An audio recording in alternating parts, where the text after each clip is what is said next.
Another day, another security threat. How's it going, everyone? So I have just seen this article on CNN that says Microsoft is warning Windows 10 users to update their operating system immediately.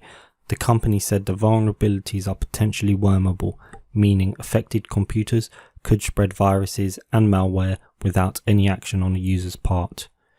In a blog post, Simon Pope, Microsoft's Director of Incident Response, said there are potentially hundreds of millions of vulnerable computers. So, if we check out the official Microsoft blog, they have indeed released an update to patch two critical issues. As Microsoft says, it is important that affected systems are patched as quickly as possible because of the elevated risks associated with wormable vulnerabilities like these.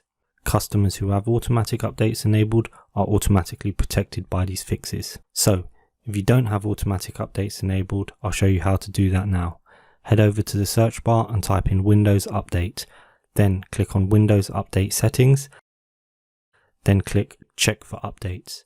As you can see, I am already up to date, but I'll just run it again. If you have updates, this will take longer and you may have to restart your computer. This is quite an important update, so I suggest you do that right away and protect yourself from any security threats. This is a quick but important video for today. Thanks for watching and stay tuned for more web news and tips.